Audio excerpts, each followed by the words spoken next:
공매도가 재개된 이후로는 외국인들이 더 우리 시장에 들어왔었는데 이번에는 특이하게 공매도가 금지가 되는데도 외국인들이 많이 들어왔네. 한국 주식이 드디어 뭔가 좀 달라지려고 하는구나. 이런 여러 가지들이 복합적으로 작용을 하면서 외국인들이 한국 주식을 차근차근 사모으고 있었습니다. 오히려 공매도 금지에 대한 재개가 나쁘지 않을 수 있다.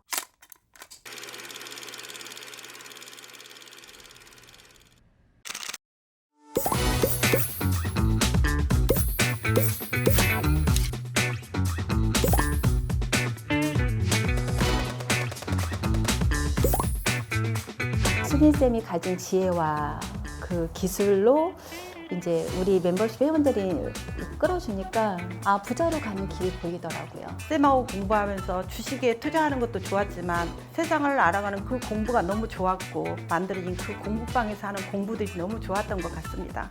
단순히 돈만 벌어다주는 그런 것보다는 뭔가 행복한 부자로 가는 지름길이라고 생각합니다.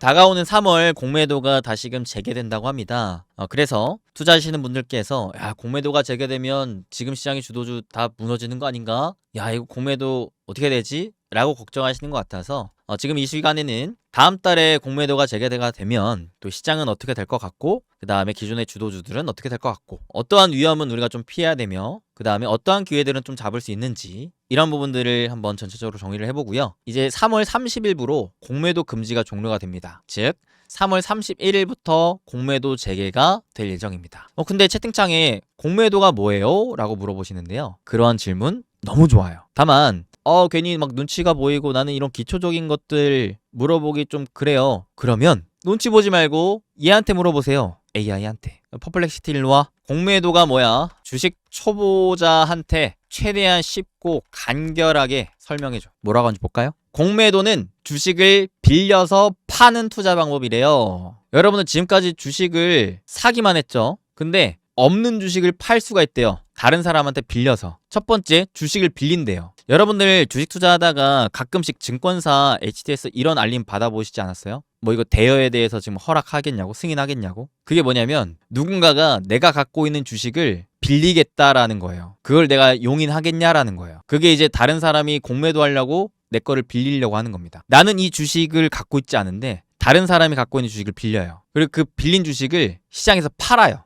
팔려고 빌리는 거예요. 왜 팔까요? 그 사람이 생각할 때 이 주식이 비싸다고 생각하기 때문에 앞으로 떨어질 것 같다라고 생각하기 때문에 빌려서라도 팔려고 하는 거예요. 그 다음에 그 주식이 정말 내가 예상한 대로 주가가 떨어지면 그때 떨어진 가격에 다시 싸게 사서 빌린 만큼 갚습니다. 그게 공매도예요. 그러니까 공매도 하는 사람은 뭐에 투자하는 거예요? 주가가 하락하는 거에 투자하는 거예요. 주가가 떨어질수록 더 많은 돈을 버는 겁니다. 그러니까 우리가 주식 투자를 하는 이유는 주가가 올라갈 것이라 생각하기 때문에 사는 거죠. 공매도는 반대로 주가가 떨어질 거라 생각하기 때문에 빌려서라도 파는 거예요. 근데 최근까지 공매도가 막혔습니다. 금지됐었어요. 왜? 시장이 너무 안 좋으니까. 야, 저거 빌려서라도 파는 사람 저거 그만 좀 하라 그래. 야, 안 그래도 지금 시장 떨어지고 있는데 그만 좀 팔아. 그만해. 이러다 다 죽어.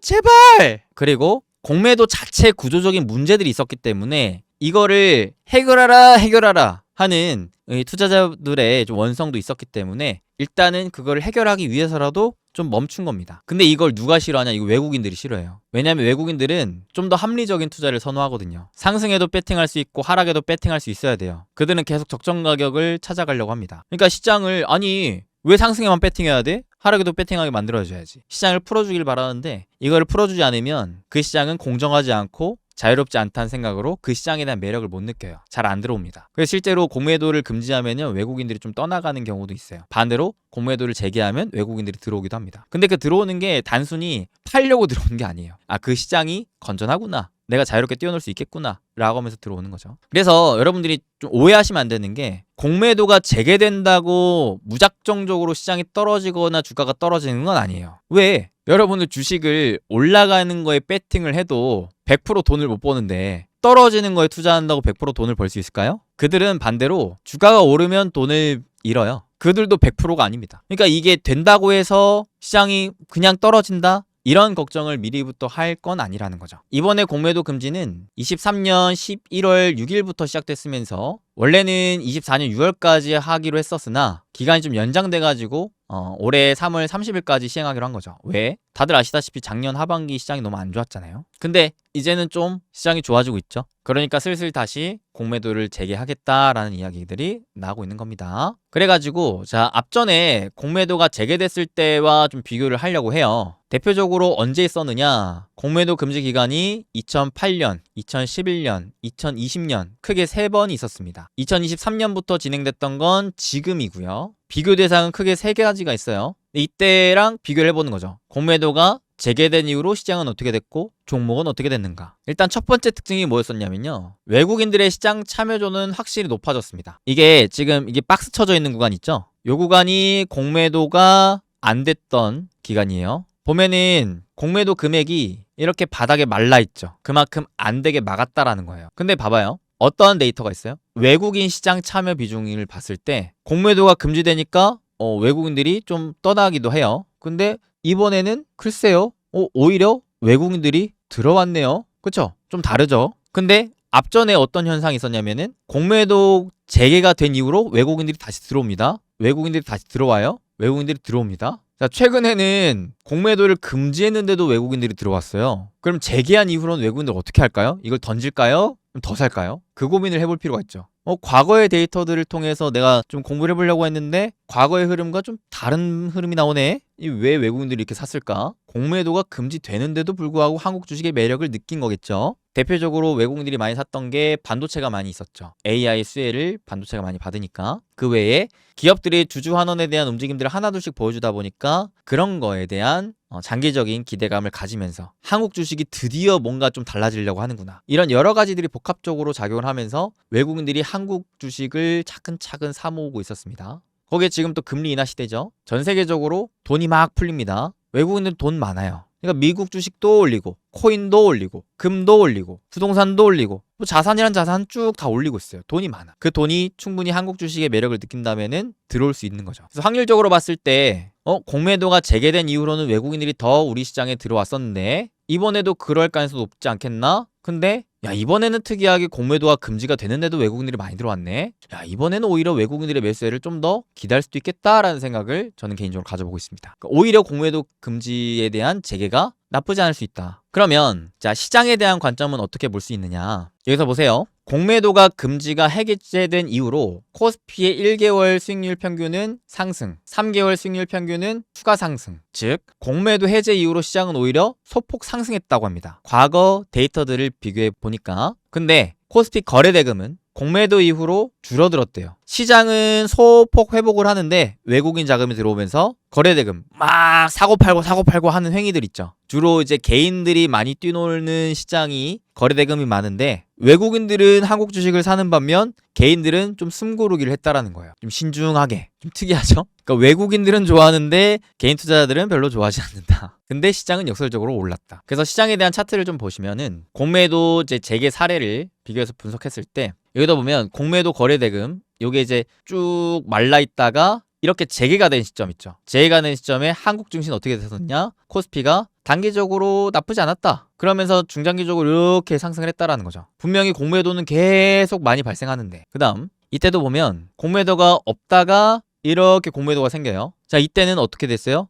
단기적으로 시장이 좀 출렁였어요. 근데 중장기적으로는 어떻죠? 공매도가 막 판을 치는데도 시장은 이렇게 올라갔어요. 그 다음 가장 최근 기준인데 공매도가 없을 때 와, 시장이 그냥 기가 막히게 올라갔는데 공매도가 재개된 이후로 시장은 좀 지지부진하다가도 다시 소폭 올라가더라. 자, 시장에 대해서 뭔가 공통적인 특징이 없어요. 그냥 올라갈 때도 있고 떨어질 때도 있습니다. 그 이유가 뭐냐면 공매도 그 자체가 시장의 악재가 아니기 때문에 그래요. 공매도는 뭐라 그랬어요? 시장 하락에 배팅하는 거예요. 종목 하락에 배팅하는 겁니다. 근데 이들이 하락하는 것에 배팅하는 이유는 뭐예요? 과도하다고 생각하기 때문에 그런 거예요. 근데 지금 한국 주식이 여러분들은 과도하다고 생각하세요? 저는 과도하다고 생각하지 않다. 아직도 싸다고 생각한다. 근데 아무렴 파는 걸 좋아하는 사람들이라도 싼 거를 팔려고 할까요? 비싼 걸 팔려고 하겠죠? 그런 관점으로 봤을 때 여러분들이 주식을 싸게 사서 비싸게 파는 걸 좋아하듯 공매도 하는 사람들은 비싼 걸 팔아서 싸게 살려고 하는 그 반대의 성향을 띠고 있다라고 생각하신다면 굳이 싼 거를 공매도할 이유는 딱히 없다. 저는 그렇게 봅니다. 그래서 애초에 공매도 자체가 시장의 악재가 아닌 상황에서 굳이 공매도에 너무 겁낼 필요는 없는 것 같다라는 이야기를 1차적으로 드리고 싶고요. 시장이 막 활활 막 불타고 있는 게 아니기 때문에. 그래도 이제 개별 종목단에 대한 대응은 좀 더 필요하겠죠. 왜냐? 시장은 미지근해도 일부 특히나 주도주군에 관련된 종목군들은 불타는 종목군들이 실제로 있기 때문에 그런 종목군들은 조금 위험 관리를 할 필요가 있는 거죠. 왜? 공매도에 타겟이 될 거니까.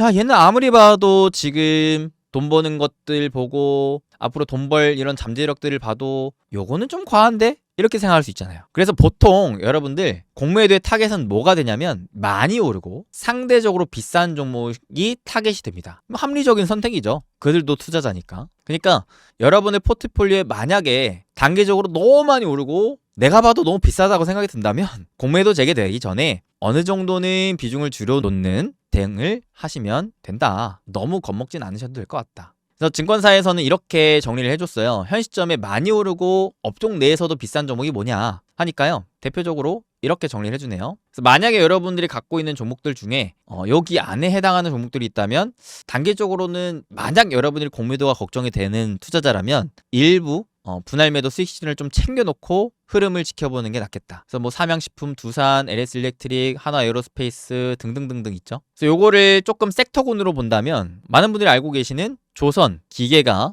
2025년 대표 주도주 아니겠습니까?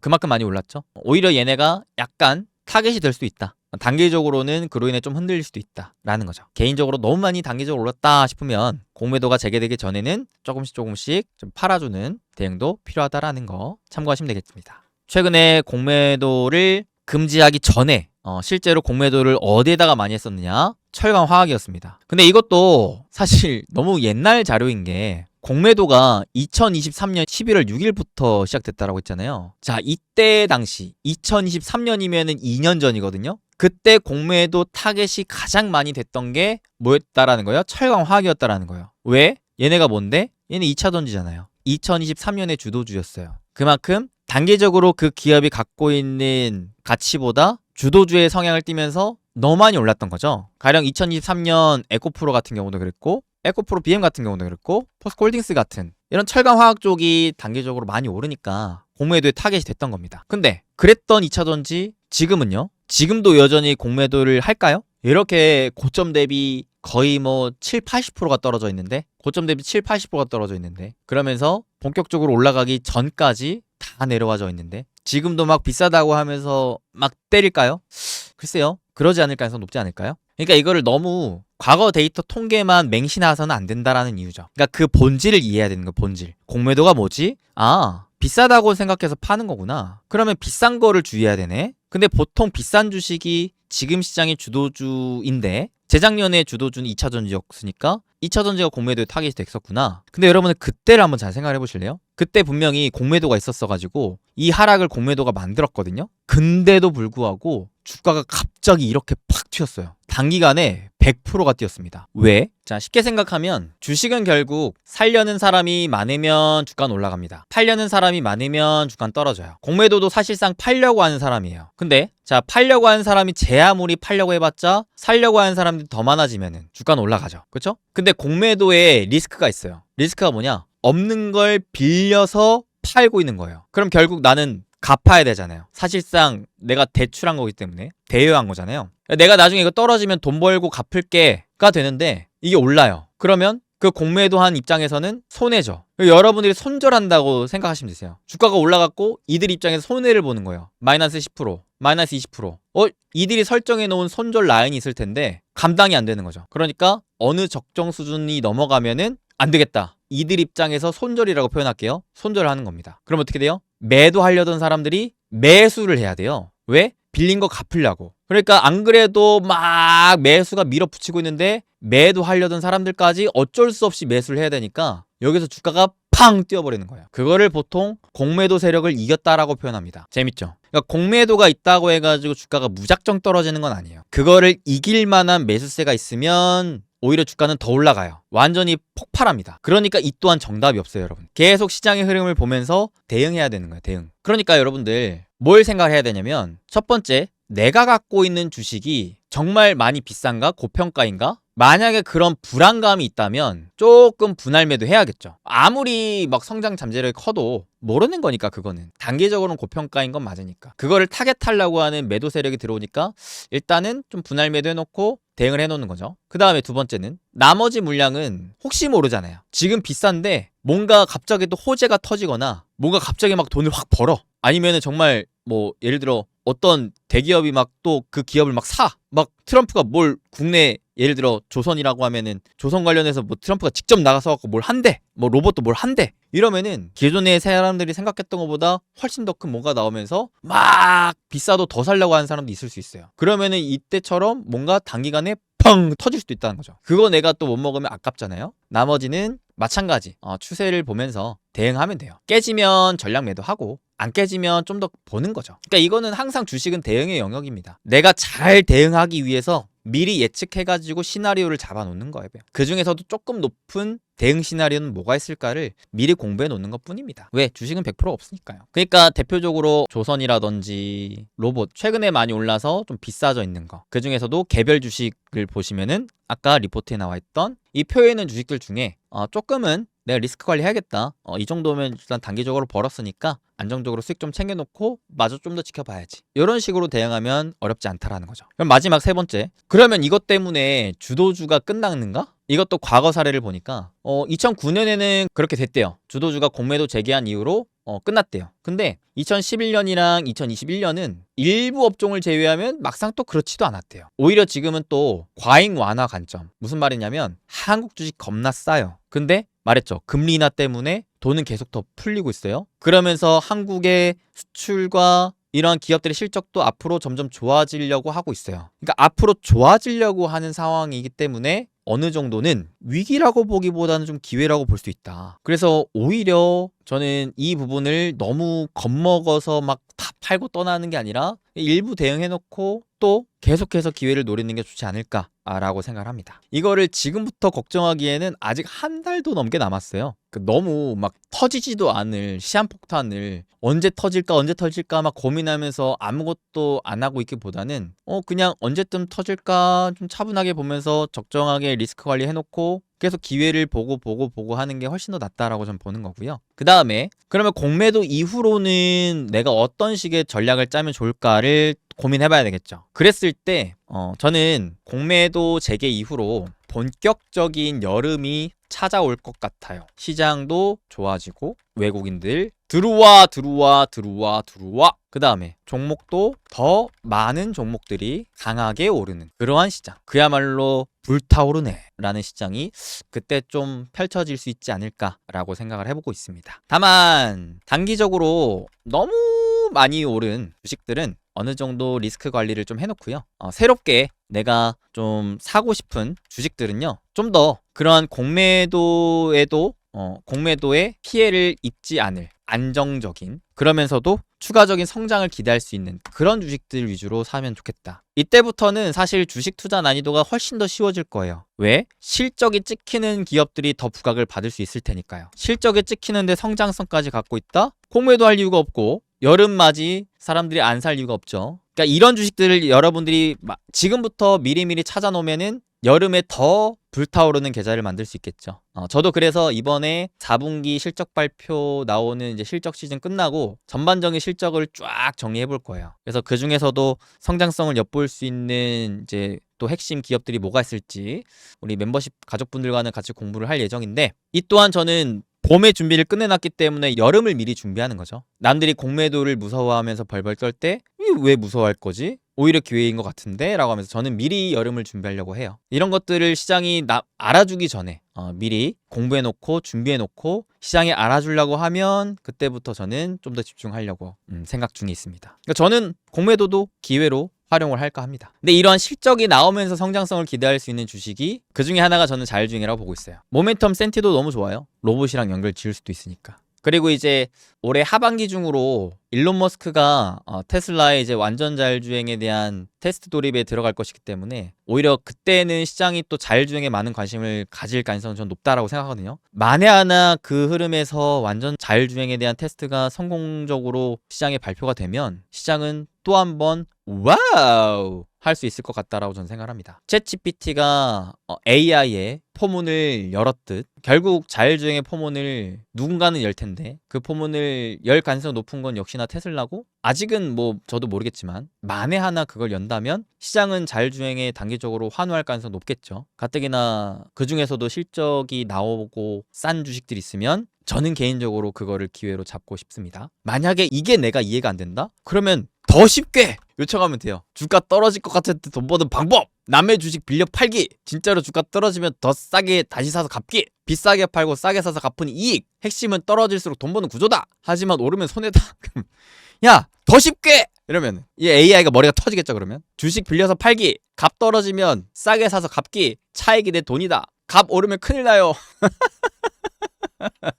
이렇게 AI랑 재밌게 공부하세요 여러분들. 이 AI도 좀 고통스러워하는 거예요. 이보다 어떻게 더 쉽게 설명하지? 그러니까 세상이 이렇게 달라졌습니다 여러분들. 이제는 몰라서 투자를 못하는 시대가 아니에요. 오늘도 매주 수요일 오후 8시 진행하는 매수 라이브 시간 통해서 여러분들이 최근 시장에서 좀 궁금할 만한 내용들과 함께 제가 따로 이 기회를 좀 더 제대로 잡기 위한 내용들 아낌없이 이렇게 풀어봤습니다. 오늘의 이 영상, 오늘의 이 시간도 여러분들에게 조금이나마 도움이 되길 간절히 바라보고요. 2025년 이 기회 장세 속에 여러분들 한 분 한 분이 다 기회의 주인공이 되시길 진심으로 바라는 마음으로 저는 이만 마무리하도록 하겠습니다. 항상 응원하면서 또 함께하도록 하겠습니다. 다음 주에도 매수 라이브는 또 이어지고요. 또 함께 나는 공부하고 투자하기 좀 힘드신 분들은 우리 멤버십 행복 패키지 서비스가 이번 달까지만 좀 오픈을 해놓은 상황이기 때문에 문 두드려 보셔도 좋습니다. 관심 있는 분들은 영상 하단 고정 댓글에 있는 링크 통해서 구체적으로 확인하시고 함께 하시면 좋겠습니다. 이만 물러가겠습니다. 여러분 항상 건강하시고 행복한 부자 행복 되세요.